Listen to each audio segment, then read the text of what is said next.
Talking about heroclix Pauper format coming right up.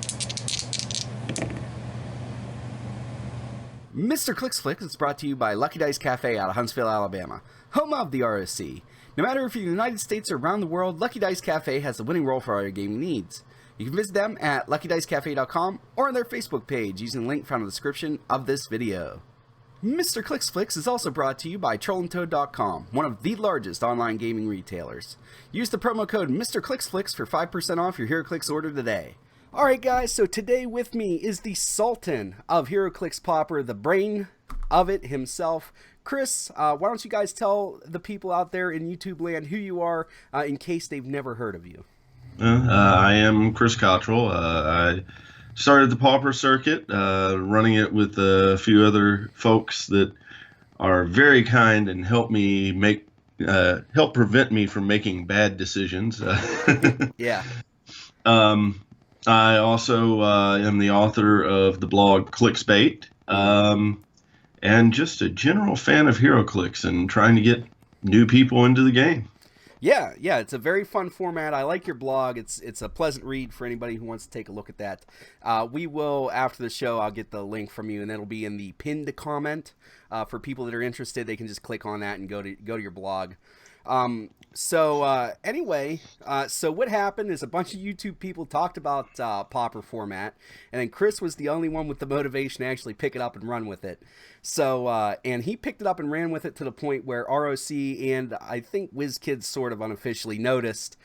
So this year for ROC State Championships, Pauper was the format. So, Chris, why don't you tell us, how did that go now that everybody in the U.S., the Pauper states are done with? So how did that go overall?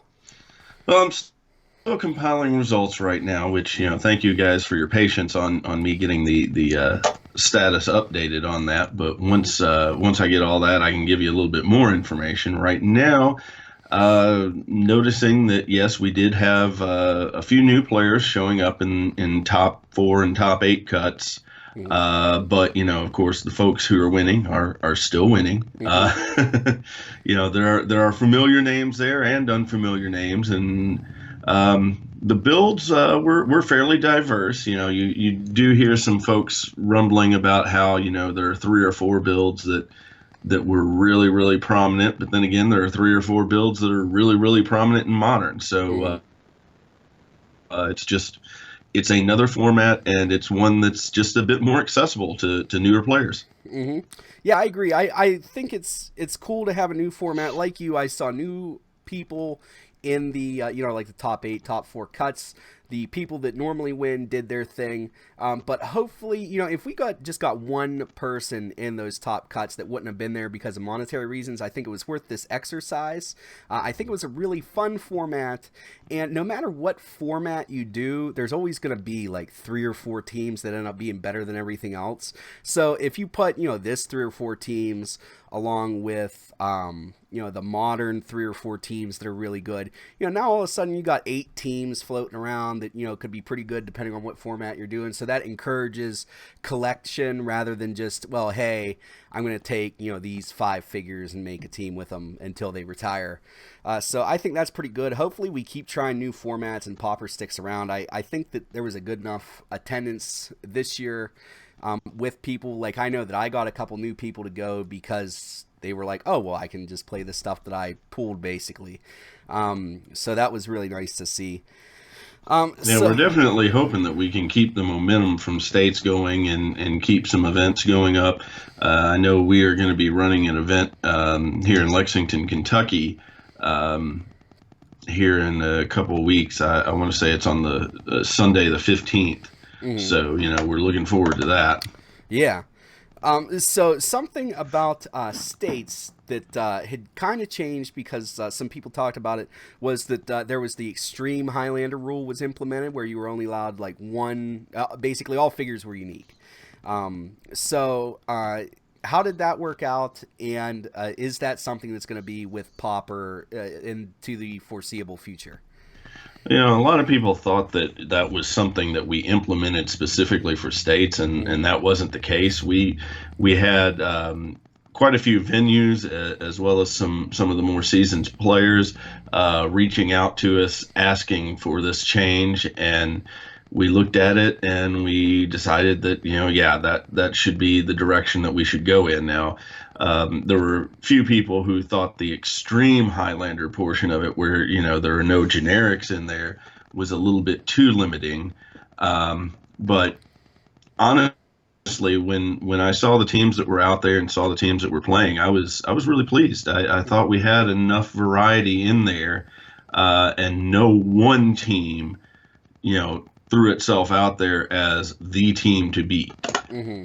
Yeah, I would agree. I think if there wouldn't have been that rule, I would have had a hard time seeing people not play Avengers. But with that rule, there were at least 3 or 4 really good teams, and probably 2 or 3 knocking on the door of being really good. So there was nice, healthy diversity there. Avengers is still a really good team, even if you can't run 3 Medusas, know, and you saw a lot of that, and it's really hard to get over their initiative bonus. So, they're probably going to get map on you. But on the other hand, Onslaught. Yeah, Onslaught was tough. Onslaught's a thing, and can do some damage to those Avengers teams. But then, then you had some WWE teams that, I wasn't sure what I was going to expect from the WWE teams when they hit. Mm-hmm. There were some people who thought that they were going to be overpowered because you can't target them from range, you can't outwit them, whatever. But honestly, they were just another really good team. They weren't unbeatable. There were things that got past them. Mm-hmm. Yeah, I thought that they were really good. I think somebody won a state with WWE, so that was fun to see. And that Onslaught team, after, and I'm drawing a blank on his name, the one guy from Phoenix Nest won with the Undertaker on his Onslaught team, and then after that, it seemed like pretty much everybody copied that formula, which, I mean, it's fine. That's just how it goes. But WWE was definitely a fun inclusion. And earned its keep. I didn't think, I was worried at first that it was going to be underpowered because it didn't have any range, and then like you mentioned, I saw that the team ability where they couldn't be targeted and couldn't be outwitted, and I was like, well, maybe they're going to be overpowered. I thought they were actually pretty much just right. I didn't think they were too much one way or the other. Yeah, they surprised me in that note. And another thing that surprised me was the team that ended up winning in Columbus, Ohio, in the Ohio states, was an Onslaught team, but it was not a theme team. It was not a monster theme team, and it had Onslaught with Eddie Guerrero. Oh, wow. And that Eddie Guerrero prop is just, wow. You know, if you can figure out a way to build that, make that character work on a modern team, that's a rough prop. Oh, yeah. Yeah, definitely a good figure there. I definitely picked one up, and I told everybody at my venue that, hey, even if you're not sure about WWE, you kind of need this guy. But okay, so there was that. So after this, what do you think about the future of Pauper? It should be looking pretty good. The Pauper League. Did you guys started your second season, or are you? Yeah, we're actually in the middle of the second season right now, and all the events for states are going towards the setup, which actually led to an interesting conundrum here, because while we had everything set up to split the states results into Eastern and Western divisions so that we could have an Eastern and Western championship, we actually did not consider Canada. Okay. And that is my fault. I am sorry, Canada. You may shun me now, but I apologize. We are in the process of figuring out how we want to resolve that issue. So when I do get the results from all of the states put together, odds are you're not going to see any of the Canadian champions in there, because we are going to do something special for Canada specifically.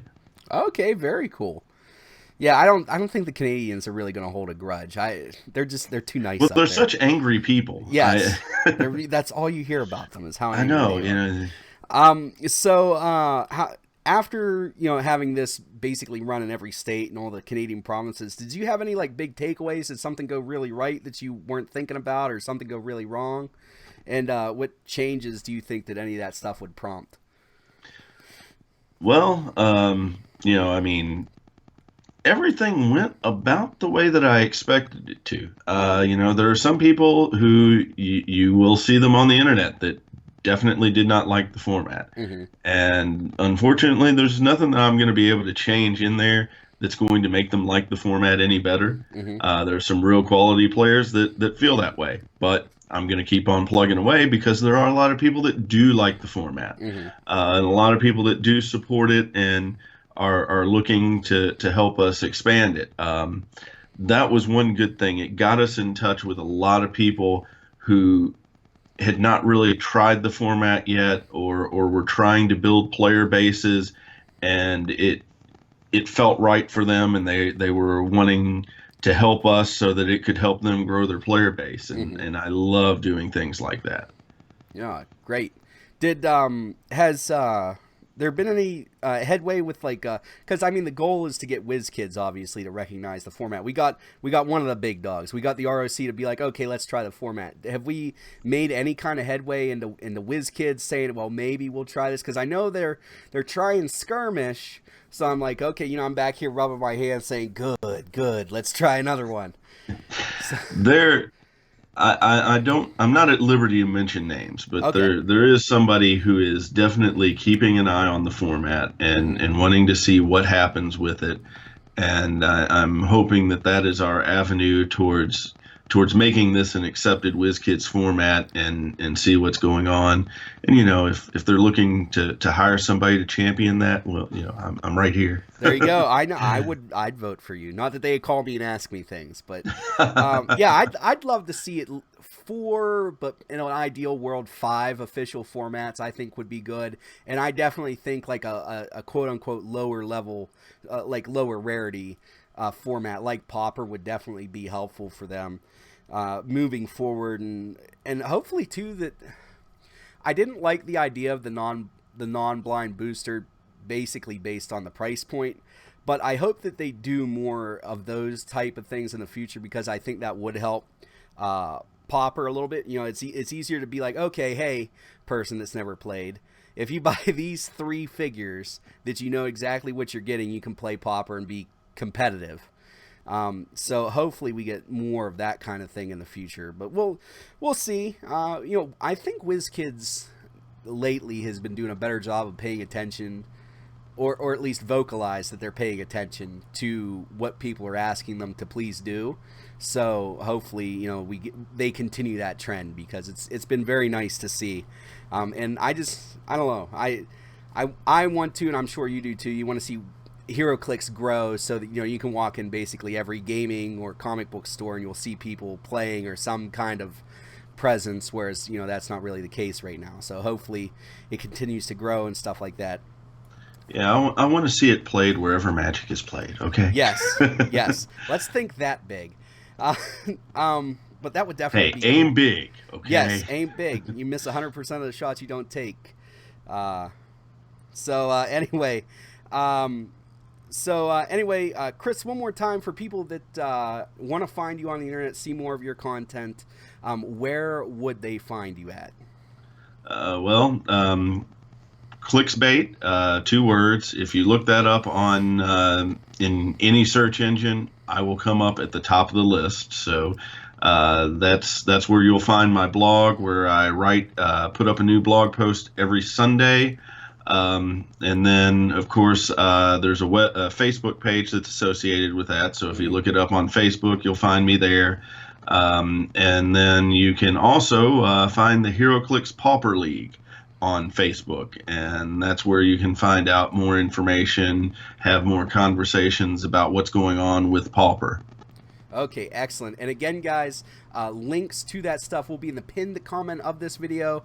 And also, if you guys have any questions for Chris and you'd like to have him come back on, put those questions in the comments below. I'll try to either get them to Chris so that he can, maybe do a clickbait that'd give him some content, or if we get like a bunch, we'll just have him come back on and we'll just do another video because that's easier than typing everything.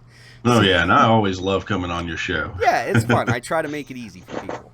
But all right, guys. So that's all we have for you today. As always, please remember the zone of critical miss if you don't have probability control.